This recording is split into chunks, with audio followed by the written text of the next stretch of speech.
नमस्कार. स्टुडिओ संजीवनीमध्ये तुम्हा सगळ्यांचं पुन्हा एकदा मनःपूर्वक स्वागत. आज आपण युगंधरा या कादंबरीचा 31वा भाग वाचणार आहोत. आता आपण सुरुवात करू. भाग 31. सासरी पडलेली रुचिरा माहेरच्या माणसात आली. माहेरघर चांगलं गजबजलेलं होतं. आई, वडील, 2 भाऊ, भावजय, मोठ्याच्या 3 शाळकरी मुली, 1 मुलगा, वाल्हेरला बहीण होती. तिच्या 2 मुली इथंच होत्या. धाकटा कॉलेजात जाणारा भाऊ, 1 विधवा आत्या, 3 मजली घर माणसांनी भरलेलं होतं. रुचिरा आता भरल्या घरात आली होती. वेळ कसा घालवावा करमत नाही हा आता प्रश्न नव्हता. तिची लहान भाचरं सारा दिवस तिच्या भोवती असत. माहेरी आलेली पहिलट करेन म्हणून सारी जणं तिला जपत होती. गावात असलेल्या तिच्या मैत्रिणींपैकी कुणी ना कुणी दुपारी येऊन गप्पा मारीत बसत. सबंध दिवस केव्हाच भरकन निघून जाई. डोहाळे जेवणं तर रोजची चालली होती. आज बागेतलं, उद्या चांदण्यातलं, परवा झोपाळ्यावरचं, तर तऱ्हेची डोहाळे जेवणं चालली होती. माईंनी तिला निघताना बजावून सांगितलं होतं की दर आठवड्याला न विसरता तू स्वतः एक खुशालीचं पत्र लिहित जा. त्याप्रमाणे ती न चुकता पत्र लिहित असे. माईंचीही पत्र येत होती. पत्रलेखनाला तिला निवांत फुरसत म्हणजे रात्री. तिची आई तिला मुलांबरोबर संध्याकाळी 7 वाजता जेवायला घालीत असे. त्यानंतर ती आपल्या खोलीत येऊन काही वाचित पडत असे. पत्र लिहायची असली तर ती लिहून काढीत असे. त्या दिवशी माईंचं खुशालीचं पत्र आलं होतं. त्यांच्या पत्रात प्रकृतीला जप, फार दगदग करू नकोस हा ठराविक मजकूर असे. शिवाय इकडच्या तिकडच्या घरगुती बातम्या असत. त्यांनी लिहिलं होतं की अभि पुढच्या आठवड्यात इतर प्राध्यापकांबरोबर उत्तर हिंदुस्थानच्या ट्रीपला जाणार आहे. चिरंजीव युगंधरा शिक्षिकेच्या ट्रीपबरोबर कोल्हापूर मिरजेला गेली आहे. काल आपल्याकडे येऊन गेली. तू नसल्यामुळं तिला फार एकटं एकटं वाटतं. ती माईंची पत्र वाचू लागली की सासरघर तिच्या नजरेसमोर उभं राही. तिथली अनेक प्रसंगचित्र तिला दिसू लागत. अनेक स्मृती जागृत होत. आता माईंनी लिहिलं म्हणून नव्हे, पण युगाची तिला नेहमी आठवण येत असे. दुपारी तिच्या मैत्रिणी जमल्या, गप्पा हास्यविनोद सुरू झाला की तिला युगाची तीव्रतेने आठवण येई. मनातल्या मनात ती युगाची या मैत्रिणींबरोबर तुलना करी. छे, युगाची सर यांपैकी एकीलाही येणार नाही. युगा ती युगा. शांत, काहीशी गंभीर, अंतर्मुख, मायाळू, अत्यंत बुद्धिमान असूनही निर्गर्वी. तिच्या स्वभावात दुसऱ्याचं मन आकृष्ट करून घेणाऱ्या कितीतरी गोष्टी आहेत. लग्नाच्या वेळी बोहल्यावर अभिच्या मागं दिवा धरून असलेली युगा प्रथमच तिच्या नजरेस पडली. मध्ये धरलेल्या जाई जुईच्या फुलांचा ठेंगणा अंतरपाट शास्त्रापुरता केवळ नावालाच होता. त्या फुलांच्या जाळीतून आणि त्याच्यावरून पलीकडचं सगळं काही दिसत होतं. मंगलाष्टक चालू असता मधूनच हलकेच आपली नजर समोर गेली तेव्हा अभिच्या मागं दिवा ताम्हण धरून असलेली एक समवयस्क मुलगी आपणाला दिसली. एखाद्या संगमरवरी पुतळ्यासारखी, कातीव, कोरीव, गोरी पान अन खरंच एखादी मूर्ती उभी करावी तशी ती उभी होती. नजर खाली ताम्हणातल्या दीपज्योतीवर खेळलेली. पापणी सुद्धा हलत नव्हती. आपली नजर त्या चित्रावर खेळून बसली. ही कोण बरं? कोण म्हणजे नवऱ्या मुलाची बहीण. करा दिवा घेऊन त्याच्या मागं उभं राहण्याचा मान वरभगिनीशिवाय दुसऱ्या कुणाला मिळणार? ती अशा तऱ्हेनं नवऱ्या मुलाच्या मागं उभी होती. तिच्या चेहऱ्यावर असं काही गांभीर्य होतं की जणू काही ती आपल्या भावाची सर्वार्थानं पाठराखीण बनली होती. तिच्या अंतरीच्या मायेची स्निग्ध ज्योतच ताम्हणातल्या निरंजनात तेवत होती. म्हणूनच की काय कोण जाणे, आपली नजर वारंवार तिच्याकडे जात होती. आपल्याजवळ उभ्या असलेल्या मैत्रिणीला वाटत होतं आपण अभिजितकडे पाहतो आहोत. कारण थोड्या वेळानं संधी सापडताच तिनं म्हटलं, रुचे, अगं तुझा नवरा देखणा आहे. वरवेशात फार सुंदर दिसत होता म्हणून काय सारखं त्याच्याकडे पाहत राहायचं? अगं अंतरपाठ दूर होईपर्यंत तरी धीर धरायचास. आपण खरोखरच कुठं बघत होतो हे सांगितलं तर तिचा विश्वास बसला नसता म्हणून आपण नुसतंच हसलो. पण खरंच करवली बनलेली युगा किती साधी होती. नाहीतर लग्नात विहिणींपेक्षाही करवल्यांचा कोण टेंबा, केवढा त्यांचा भपका. त्या परक्या जागी नवख्या लोकात गोंधळलेल्या आपल्या मनाला नकळत दिलासा मिळाला. लग्नानंतर युगाचा प्रत्यक्ष परिचय झाला. ती ह्यांची बहीण नसली तरी माई तिला मुलीपेक्षाही अधिक मानतात. अगदी लहानपणापासून त्यांनीच तिला वाढवलं. माईंना मुलींची भारी हौस. त्यांनीच आपणाला तिच्या लहानपणीच्या कितीतरी आठवणी सांगितल्या नाही का. तिचा प्रत्यक्ष परिचय झाला तेव्हा तिच्या मायाळू स्वभावाची आपणाला चांगलीच प्रचिती आली. तिच्याविषयी ओढ वाटू लागली. घरी दुपारी आपणाला करमलं नाही की युगाताईची खोली हे आपलं स्थान विरंगुळ्याचं ठिकाण झालं होतं.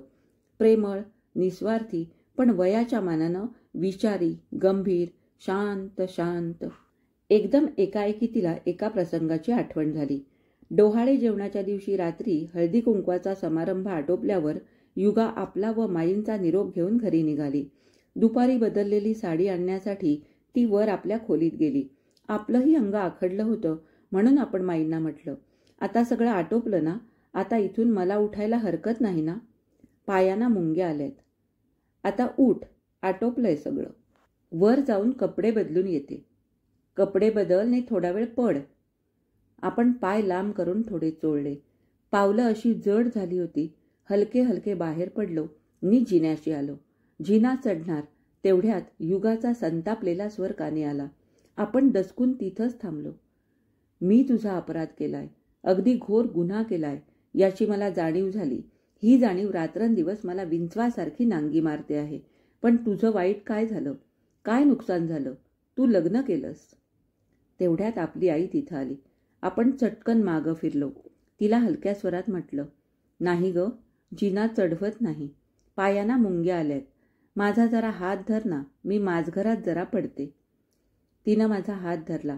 खरं म्हणजे मीच तिचा हात धरला आणि तिला घेऊन माझघरात गेले. त्यामुळं पुढचं बोलणं ऐकता आलं नाही. माई दिवाणखान्यात बसल्या होत्या. गणेशपंतांना दुसऱ्या दिवशीची कामं सांगत होत्या. ह्यांचा तिनं कसला अपराध केलाय, कसला घोर गुन्हा तिच्या हातून घडलाय. रात्रंदिवस तिला टोचणी लागून राहावी एवढा कसला गुन्हा तिच्या हातून घडलाय. तू लग्न केलंस म्हणजे यांच्याशी तिला लग्न करायचं होतं का? ह्यांच्यावर तिचं प्रेम जडलं होतं का? शक्य आहे, अगदी सहज शक्य आहे, स्वाभाविक आहे. लहानपणापासून ती सारा दिवस माईंच्या जवळ असे. दोघंही एकत्र खेळली, वाढली, सतत एकमेकांच्या सहवासात राहिली. त्या सहवासाच्या परिणामी आपुलकी, जिव्हाळा, प्रेम उत्पन्न होणं अगदी स्वाभाविक आहे. आपल्या शेजारी आपल्या राजूभाईचा मित्र रमेश राहत होता. त्याच्याच वर्गात होता. राजूभाईबरोबर तो सारखा आपल्या घरी असायचा. जेवणं, अभ्यास सगळं इथंच. आपली आई चेष्टेनं त्याला म्हणायची, मला 4 मुलगे आहेत हां. ह्याच रमेशबद्दल आपल्या मनात ओढ उत्पन्न झाली होती ना, कोमल भावना जागृत झाल्या होत्या ना. ती ओढ, त्या कोमल भावना म्हणजे प्रीतीचेच अंकुर नाते. पुढं त्याच्या वडिलांची बदली झाल्यामुळं तो निघून गेला, दृष्टीआड झाला. ती ओढ, त्या कोमल भावना कालांतरानं आपोआप नाहीशा झाल्या. पण समजा तो राहिला असता, त्याच्या वडिलांची बदली झाली नसती, तर ते कोवळे अंकुर निश्चित वाढीला लागले असते. त्याला प्रीतीचं रूप आलं असतं. मग युगाचं ह्यांच्यावर प्रेम जडलं असलं तर त्यात तिचा काय अपराध? तसं पाहिलं तर दोघं एकमेकांना अगदी अनुरूप होती. रूपानं ती आपल्यापेक्षा उजवी आहे हे कुणीही सांगेल. कुणालाही ओढ वाटावी असा तिचा स्वभाव आहे. आपला तिचा नुकताच परिचय झालाय तरी सुद्धा आपणाला तिची किती ओढ वाटते. मग सतत सहवासात राहूनही ह्यांना तिची कधी ओढ वाटली नाही का? यांच्या मनात प्रीती कधी जागृत झाली नाही का? का नाही झाली? माई तिला मुलगी मानतात म्हणून ही स्वारी तिच्याकडे केवळ भ्रातृभावानंच बघत आली असेल. नाहीतरी स्त्रीचं आकर्षण ह्यांना कमीच आहे. कमीच नव्हे, अगदी शून्य. आपल्या मैत्रिणी तर चक्क ह्यांना कार्तिक स्वामी म्हणतात. आपला साखरपुडा झाला त्या दिवशी आपल्या मैत्रिणी न विसरता मुद्दाम हजर राहिल्या होत्या. ह्यांना बघायचं होतं, यांची ओळख करून घ्यायची होती त्यांना. आपण ओळख करून दिली. प्रत्येकीकडे दृष्टी टाकून ते किंचित हसले. रेखा त्यातल्या त्यात धीट, तशी थोडी आगाऊच. ती चेष्टेनं काही बोलली. ह्यांनी आपल्याकडे एक नापसंतीदर्शक दृष्टिक्षेप टाकला आणि ते दादा बाबांशी बोलू लागले. मी मैत्रिणीला घेऊन माझ्या खोलीत आले. खोलीत पाऊल टाकताच रेखानं म्हटलं, रुचे, हा गृहस्थ अगदी स्त्रीघाणा दिसतोय. अगं, हा कॉलेजात प्रोफेसर आहे हे नक्की ना? जरा नीट चौकशी कर बाई. ती सगळं हे चेष्टेने म्हणत होती तरी आपणाला तिची चीड आली. माणूस आपलं होण्याआधीच त्याच्याबद्दल आपलेपणा वाटू लागतो का? त्याला चेष्टेत सुद्धा कुणी कुणी काय आपल्या जिवलग मैत्रिणीने सुद्धा नावं ठेवलेली आवडत नाहीत. आपणाला चीड आली, पण आपण हसून म्हटलं, ती चौकशी माझे बाबा करतील. इतर सगळी उरली सुरली माहिती माझ्या सासूबाई आल्याच आहेत, त्यांना माझी आई विचारून घेईल. त्या काळजीनं तू निष्कारण झुरू नकोस. हं, केवढा पुळका.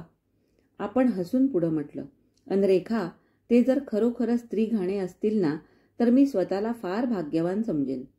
भाग्यवान? हो. आपला नवरा सर्वस्वी आपलाच असावा, त्यानं इतर स्त्रियांत फार रंगू नये, फार रमू नये, असं प्रत्येक स्त्रीला वाटतं. निदान मला तरी तसं वाटतं. रेखानं केवळ चेष्टा केली, पण त्यामुळं आपल्या मनात एक नवीनच भीती उत्पन्न झाली. खरंच यांचा स्वभाव कसा असेल? स्त्रीघाणा? आपणाशी नीट वागतील ना? की? पण लग्न झाल्यावर आपली भीती व्यर्थ आहे याचा अनुभव आला. यांचा स्वभाव तसा गंभीर आहे. प्रीतीचा, प्रणयाचा, शृंगाराचा अनिवार्य आवेग यांच्यात नाही. उथळ थिल्लर वागणं, इतरांच्या देखत प्रेमाचं प्रदर्शन ह्यांना पसंत नाही. बायकोला घेऊन ह्यांना मिरवणं आवडत नाही.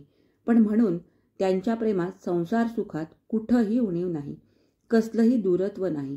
काहीसा थंडपणा असला तरी अलिप्तपणा मात्र मुळीच नाही. प्रसंगी थोडासा तिरसटपणा आहे खरा, पण तो त्यांचा स्वभावच आहे. त्या दिवशी नाही का, त्यांच्या कॉलेज गॅदरिंगचं नाटक होतं. माईनी म्हटलं, अरे नाटकाला जाणार असशील ना तू? हो. का? मग रुचीला घेऊन जा ना बरोबर. कशाला? त्याने तुटकपणं म्हटलं. कशाला म्हणजे? तिला नाटकं बघण्याची, बाहेर जाण्याची हौस नाही वाटतं. घेऊन जा तिला बरोबर. ठीक आहे, तयार व्हायला सांग तिला. त्यांची नाराजी, त्यांची अनिच्छा कानांना जाणवत होती. त्यामुळं आपणाला जाण्याची इच्छा उरली नव्हती. पण इकडे माईंचा आग्रह चालला होता. त्यांचं मन मोडण्याचा धीर होत नव्हता आणि ह्यांच्या इच्छेविरुद्ध बरोबर जावं असं वाटत नव्हतं. मनस्थिती द्विधा होऊन गेली होती. माईंची घाई चालली होती. अगं जा, आटप लवकर, तयार हो. पण माई, त्यांची इच्छा नाही ना बरोबर नेण्याची. मग नको. मला आग्रह करू नका. रुची, काही वेळेला नवऱ्याच्या इच्छेविरुद्ध वागावं लागतं. बाई ग, दंपती सुखशास्त्राचे आराखडे फार विचित्र असतात. परिस्थितीप्रमाणे ते बदलावे लागतात. नवऱ्याचं मन जाणून, त्याचा कल पाहून स्त्रीनं वागावं. हे जसं संसार सुखाचं एक साधन आहे, तसंच नवऱ्याचं मन आपल्या मनाशी एकरूप होण्यासाठी ते विशिष्ट तऱ्हेनं घटवावं लागतं. त्यासाठी प्रसंगी त्याच्या इच्छेविरुद्ध वागावं लागतं. त्याच्यात इच्छा उत्पन्न कराव्या लागतात. जा आता लवकर, झटपट तयार हो. आपण वर गेलो. तयार होण्यापूर्वी सरळ त्यांच्या खोलीत गेलो. मी खरंच बरोबर येऊ ना? म्हणजे मी आले तर चालेल का? तुम्हाला आवडेल का? केवळ माई म्हणतात म्हणून नको. तुम्हाला जे आवडणार नाही त्यात मला हौस वाटणार नाही. क्षणभर ते आपल्याकडे पाहत राहिले. मग हसून म्हणाले, मला आवडणार नाही कशावरून? वेडीच आहेस. जा, तयार हो. पण एकंदरीत प्रकृती गंभीर, अबोल, हौसमौस कमीच. युगाविषयी ह्यांच्या मनात कधीच प्रीती निर्माण झाली नसेल का? नसणारच. तसं झालं असतं तर त्याला कसलाही कुणाचाही अडथळा नव्हता. मग युगाचं ह्यांच्यावर प्रेम जडलं होतं का? असावं. त्या दिवशी ती म्हणाली, मी अगदी घोर अपराध केलाय. कसला हा घोर अपराध? तिनं आपलं प्रेम कदाचित उघडं केलं असेल. त्या प्रीतीला ह्यांचा प्रतिसाद मिळाला नसेल. पण प्रेम करणं आणि तशीच वेळ येऊन ठेपली तर ते व्यक्त करणं हा गुन्हा आहे का? मुळीच नाही. मग प्रीतीच्या अनावर आवेगात तिच्या हातून काही अतिप्रसंग घडला का? अन चिडून ह्याने तिचा अपमान करून तिला झिडकारलं का? अन तीच जाणीव आता विंचवाचा दंश होऊन बसली का? नाही. ते शक्य नाही. युगा म्हणजे रेखा नव्हे. तिच्या हातून असं कधीही घडणार नाही. आपलं प्रेम तसं असलंच तर ती मनात दडपून ठेवेल, पण कधी उघड करणार नाही. मग त्या दिवशी ती एवढी संतापली का? ह्यानी त्या दिवशी तिचा केवढा अपमान केला. कोण संतापणार नाही? ह्यांच्यात तशी मृदुता कमीच. तसे हे अगदी भावनाशून्य आहेत. दुसरी एखादी असती तर तिथून ताडकन निघून गेली असती. पण ही सगळा अपमान गिळून वर हसरा चेहरा ठेवून काम करू लागली. आपणाला तिनं सजवलं. सगळ्या समारंभात तिनंच महत्वाचं काम उचललं. शेवटपर्यंत थांबली. तसं पाहिलं तर एवढं जीव लावून करण्याची काय जरुरी होती तिला? प्रसंग पार पडल्यावर दाबून ठेवलेल्या अपमानाचा स्फोट होणारच. छान झालं ती बोलली ते. नाहीतरी. रुची, अगं अजून झोपली नाहीस का? 9:15 झाले. अजून दिवा जळतो आहे तुझ्या खोलीत. जेवण उरकून तिचे वडील माडीवर आपल्या खोलीकडे चालले होते. तिनं रात्री 9-9:30ला झोपलं पाहिजे अशी त्यांची सक्त ताकीद होती. झोपते बाबा, जरा वाचित पडले होते. उशालगतच्या दिव्याचं बटण तिनं चटकन बंद करून टाकलं. युगंधरा कादंबरीचा 31वा भाग इथेच संपला. आता आपण भेटू कादंबरीच्या 32व्या भागामध्ये. तोपर्यंत मी तुमचा निरोप घेते. धन्यवाद.